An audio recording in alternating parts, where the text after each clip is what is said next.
بسم اللہ الرحمن الرحیم۔ بس رمضان کی سب سے بڑی تیاری کیا ہے کہ اپنے دلوں کو صاف کر لو پہلے سے، کہ جس دل میں نفرت ہو، بغض ہو، کسی کے لیے غصہ ہو، کسی کے لیے کیا کیا جذبے ہوں، دل صاف کرنا۔ ہمارے گھروں میں روزانہ جھاڑو ہوتا ہے، یہاں مدرسے میں روزانہ صفائی ہوتی کہ نہیں ہوتی؟ کیونکہ دنیا کی اصل گندگی ہے تو جھاڑو ہاتھ سے نہیں چھوٹ سکتا۔ حرم شریف میں دیکھا کیسے چاروں طرف خدام پھر رہے ہوتے ہیں برش لے کر، تو دل پہ غبار ایسے آتا ہے جیسے صحن میں غبار آتا ہے، دل پہ گندگی ایسے آتی ہے جیسے صحن میں آتی ہے۔ تو ہم نے نظام بنایا ہوا ہے، لوگ مقرر ہیں وہ روزانہ جھاڑو دیتے ہیں۔ تمہارا دل ایک آنگن ہے، ایک صحن ہے، اس میں بغض، نفرت، حسد، پتہ نہیں کیا کیا گندگیاں آئیں گی اور آتی رہیں گی۔ بچوں ایک کام کرو، جھاڑو پکڑ لو، صاف کرو۔ یا اللہ معاملہ تجھ سے کرنا ہے، لوگوں سے نہیں۔ کسی نے برا کہا، کسی نے غیبت کی، کسی نے گالی دی، کسی نے دھکا دیا، کسی نے حق مارا، کسی نے کچھ کیا، یا اللہ تیرے سپرد، میں نے اپنے دل کو سب سے صاف کیا، میں نے اپنے دل کو سب سے صاف کیا۔ یہ اتنی بڑی عبادت ہے کہ بڑے بڑے نفلوں والے، تہجد والے، حج عمرے روزے والے تمہیں نہیں پکڑ سکیں گے، کیونکہ اس کا کرنے والا دنیا میں کوئی نہیں۔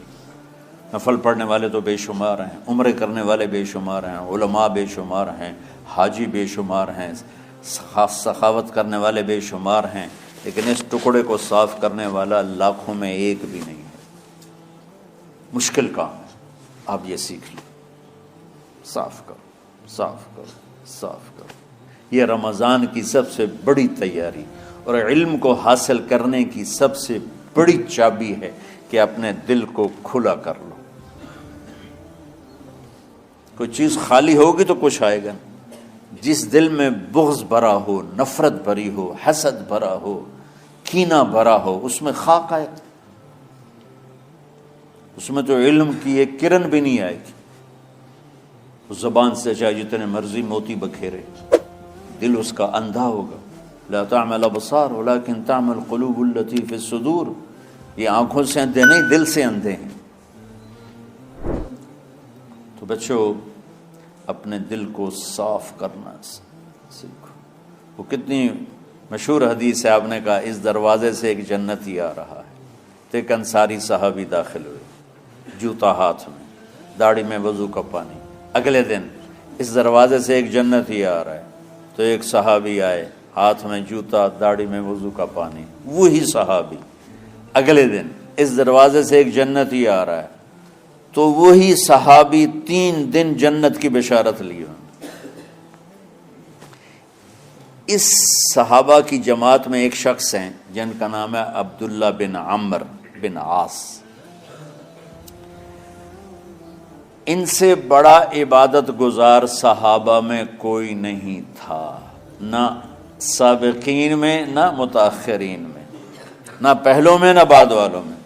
ان کی عبادت کیا تھی؟ ساری رات جاگنا، سارے دن کا روزہ، اور ایک ختم قرآن صبح سے شام۔ اتنی اللہ نے طاقت دی تھی۔ پھر وہ غلو والی بات آ گئی، ایکسٹریم ہونے والی بات آ گئی۔ ان کی شادی والی رات حجلہ عروسی میں داخل ہو رہے ہیں، دلہن کے کمرے میں داخل ہو رہے ہیں، اور مصلی بچھا کے اللہ اکبر، اور دیر نفل تے نفل، دیر نفل تے نفل۔ تو ان کی بیگم نے دیکھا تو وہ بھی خیر کا زمانہ تھا، انہوں نے بھی وضو کیا اور پیچھے مصلی بچھا کے وہ بھی فجر تک نفل پڑھتے رہے۔ صبح ہوئی تو حضرت عمرو بن عاص رضی اللہ عنہ نے پوچھا بیٹی رات کیسی گزری؟ کہا جی ماشاءاللہ آپ کے بیٹے تو بڑے عبادت گزار ہیں، ساری رات نفلوں میں ہی گزری۔ تو وہ ان کو شکایت کر دی۔ حضرت عمرو بن عاص کو اتنا غصہ چڑھا، وہ بیٹے کو تو کچھ نہیں کہا، کتنی حکمت کی بات ہے، سیدھے گئے اللہ کے نبی کے پاس، یا رسول اللہ یہ عبداللہ دیکھیں کیسا نادان ہے، اس کی شادی کی ساری رات نفل پڑھتا رہا،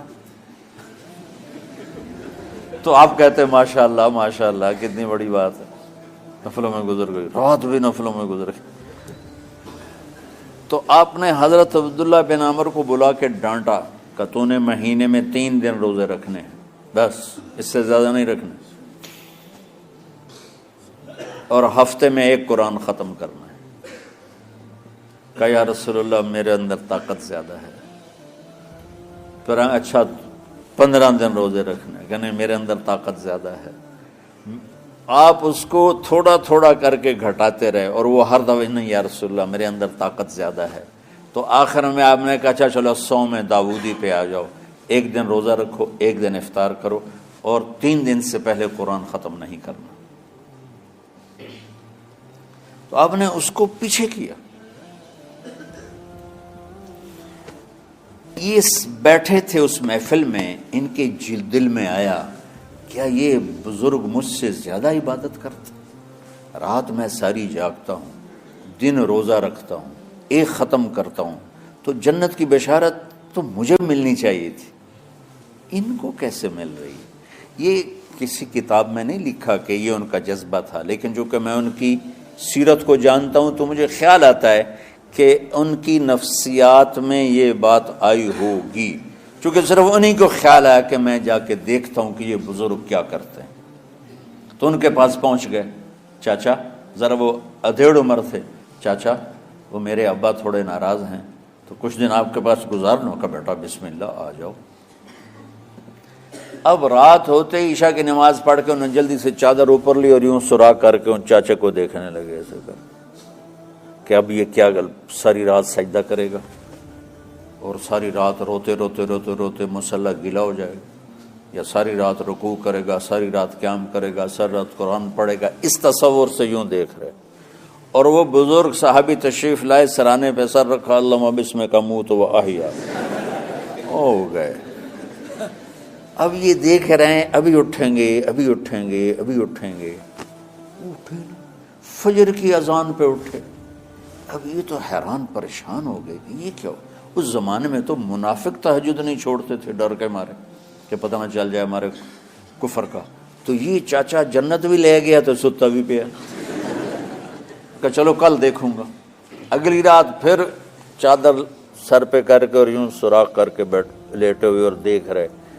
چاچا پھر تشریف لائے اور سرانے پہ سر رکھا، اللہم بسمک اموت و احیا، ہو گئے۔ فجر کی اذان پہ اٹھے، یہ اور پریشان ہو گئے کہ میرا نبی کا فرمان تو سچا ہے، اس میں تو شک بھی کفر ہے، لیکن عمل کیا ہے جس پر اس کو جنت کی بشارت ملی؟ 2 رکعت نفل بھی نہیں۔ اور آج کے دور میں تم میں سے ماشاءاللہ اکثر بچے تہجد پڑھتے ہیں کہ 1 رات اور دیکھوں گا، تیسری رات اللہم بسمک اموت و احیا، ہو گئی ساری رات۔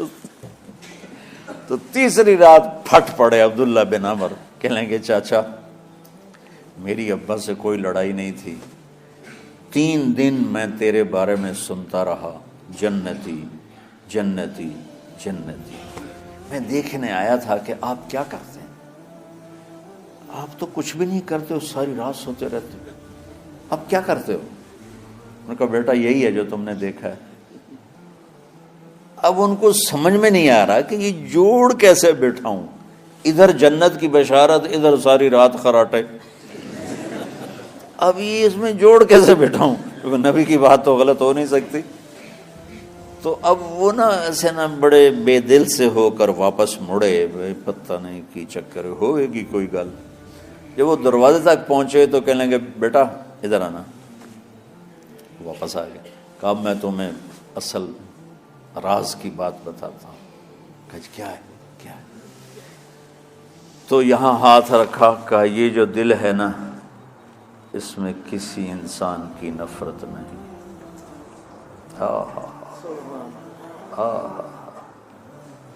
اور جب اللہ کسی کو رزق دیتا ہے، عزت دیتا ہے، مجھے کبھی حسد نہیں ہوا، مجھے خوشی ہوتی۔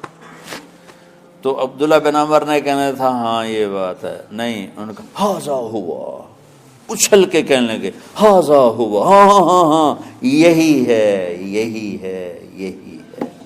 پھر کہنے لگے چاچا پر یہ میرے بس کا نہیں ہے، کون کرے گا یہ؟ اتنے بڑے آدمی ہو کر کہہ رہے ہیں کہ یہ میرے بس کا نہیں۔ تو بچوں، دنیا میں جنتی بننا ہے اور علم اللہ سے لینا ہے تو اسے صاف کر دو، سب کی نفرت سے۔ سب، اس نے مجھے یہ کیوں کہا، اس نے مجھے یوں کیوں دیکھا، اس نے میرے بارے میں یوں کیوں کہا، اس نے میرے بارے میں یہ کیوں لکھا۔ جس کی تعریف ہوتی میری کتنی برائی ہوتی، صرف تعریف تو نہیں ہوتی، بھرا پڑا سوشل میڈیا مجھے گالیاں دیں۔ اللہ کے فضل سے میرے دل میں ایک ذرے کے برابر کبھی کوئی منفی جذبہ نہیں آیا، آئے تو میں دھو کے صاف کر دیتا ہوں۔ یا اللہ میں نے اپنے دل کو صاف کیا، میرا معاملہ تیرے ساتھ ہے، کسی کے ساتھ نہیں۔ یہی آپ رمضان کی سب سے بڑی تیاری، علم کے حاصل کرنے کا سب سے بڑا ہتھیار آپ کو یہ نہیں ہے کہ تمہیں کتابیں یاد ہو جائیں، تمہیں اشعار یاد ہو جائیں۔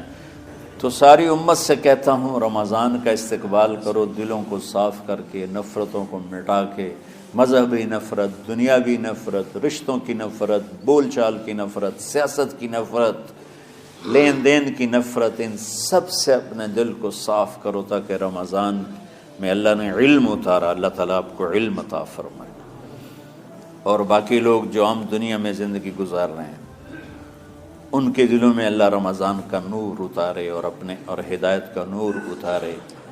یہ سب سے بڑی تیاری ہے اس کی۔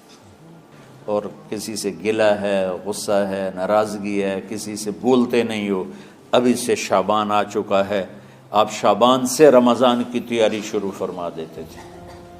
تو اس کی تیاری کیا ہے؟ وہ دلوں کو صاف کرو، معاف کرو، معافی مانگو، تمہارا قصور نہیں پھر بھی معافی مانگ لو، دلوں کو صاف کرو، اور اپنے اور اللہ سے سخاوت مانگو کہ اللہ کو سخی بھی پسند ہے اور صاف دل والا بھی پسند ہے۔